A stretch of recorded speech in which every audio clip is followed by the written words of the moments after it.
우리 아이가 발달이 정상인가? 우리 애기들 보면은 까꿍하잖아요. 그러면 그 까꿍해갖고 애기가 반응을 안 하면 되게 걱정되거든요.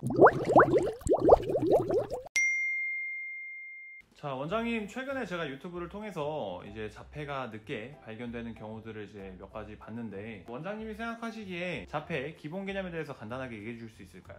글쎄, 이제 자폐라 그러면은 막 특별한 걸로 생각하지 말고, 우리 흔히 그 일상생활에서 볼 수 있는 그 상호작용, 이런 거가 뭔가 좀 이상하다, 이렇게 생각이 들 때, 혹시 하고 이제 의심을 해야 되는 것이 원칙이니까 이런 생각을 해요. 왜 그런가 하면, 누구든지 뭐 아기 때 커서 자폐가 될 거라는 생각하는 사람은 없거든요. 그런데 이상하게 발달 과정이나 이런 게 운동이나 언어 발달에 동시에 좀 발달의 문제가 오고, 그 다음에 호명 반응이나 뭐 이런 걸 보면은 별로 관심이 없고 눈 맞춤이 이렇게 없어요. 그러면은 일단은 의심을 해야 되고 걱정을 해야 된다고 생각해요. 근데 그 자폐 같은 경우 보면 어렸을 때 호명 반응이 있었는데 뒤늦게 발견된 경우들도 있어요. 그렇죠.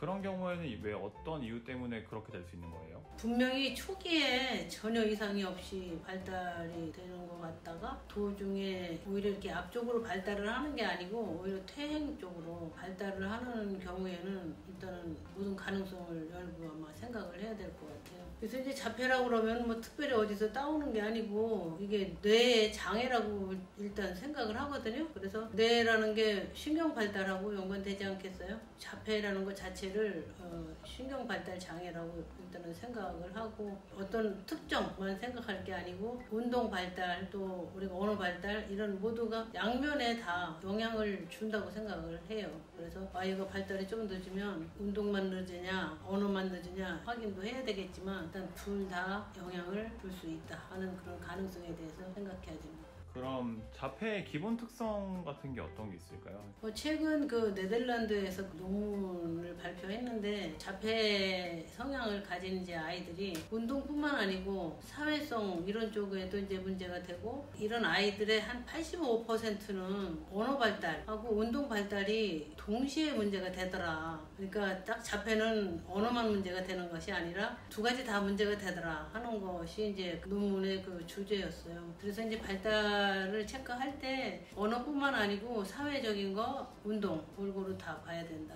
이 생각하죠. 그럼 사실 보호자 입장에서는 자폐 성향이 있는지 없는지 체크하기 되게 어려울 텐데 그래도 비전문가라도 아이가 그런 성향이 있는지 좀 체크해 볼 수 있을 만한 좋은 지표나 행동들이 있을까요? 글쎄 이제 우리가 말을 아이들이 이제 배우기 전에는 자폐인지 아닌지 뭐 이런 거를 좀 우리가 잘 구분이 안 가거든요. 그렇지만 언어 발달 이전에 벌써 아이들의 그 상호작용 중에 비언어 의사소통 이거부터 우리가 좀 짚고 넘어가야 돼요. 그러니까 아이들의 그 감정 표현 그다음에 어떤 상황에 대해서 반응을 하는지 서로 상호 반응이 있는지가 상당히 중요하고 그게 꼭 말로 연결이 되기 전에 벌써 시작한다 이렇게 생각을 해요. 기쁠 때 웃는 모습이라든지 슬플 때 또 화가 날 때 아이들이 그런 반응이 정상인가 이제 이런 거를 좀 관심 있게 볼 필요가 있다 생각해요. 글쎄 이제 이렇게 발달이 조금 늦다 그러면은 이제 엄마들은 이제 대근육 또 소근육 이런 근육만 볼 게 아니고 이게 이제 신경하고 다 연계가 되잖아요. 그래서 신경 발달이 제대로 되는가 또 관심을 가져야 하죠. 그래서 이제 요즘은 이제 뭐 영유아 검진이라는 것이 생겨서 8번 정도 그 발달 단계에서 이제 체크가 이루어지고 있으니까 훨씬 옛날보다 이쪽으로도 관심도 많고 또 일찍 발견되는 경향이 있어요. 그래서 아이들이 일단은 발달이 제대로 되고 있는지 그냥 가서 종이 쪽지만 갖고 올 게 아니고 우리 아이가 제대로 발달되고 있는지 또 조금이라도 문제가 없는지 이런 거에 대해서 각별한 관심이 필요하죠. 아이가 많이 발달이 떨어진다. 아이가 엄마랑 그냥 혼자 놀아서 그런지 아이들이랑 놀아본 적이 없어서 그런지 아이들의 그 눈 맞춤이 어떤지 꼭 한번 관심 있게 들여다봐야 할 것 같아요. 그럼 원장님 같은 경우는 영유아 검진도 직접 하고 계시고 발달센터도 이제 운영을 하고 계신데 원장님 병원에서 그런 아이가 이제 보여지면 어떻게 치료 접근이나 이제 그런 가이드라인을 설계하시는 편이에요? 일단은 이제 그런 아이가 이렇게 오면은 비정상인가 정상인가 무조건 나쁜 쪽으로 이렇게 생각하는 것보다도 어떤 아이들은 비정상인 것 같은데 정상인 아이도 있거든요. 또 왜냐면 성격 탓도 있고 아이가 이제 어떻게 자랐는가 하는 환경하고도 영향이 있기 때문에 때문에 무조건 얼굴을 서로 안 쳐다보고 호명 반응에 반응이 없다고 해서 다 자폐라고 할 수는 없거든요. 그래서 일단은 정상에서 얼마나 벗어나는지, 또 가족의 환경이 아이가 발달하기에 충분한 만큼 자극이 있는지 이런 거 다 확인해야 될 필요가 있어요. 그래서 이제 특히 발달이 늦은 아이들은 저는 이제 꼭 이 생화학적으로, 대사적으로, 신경대사적으로도 생각하는데,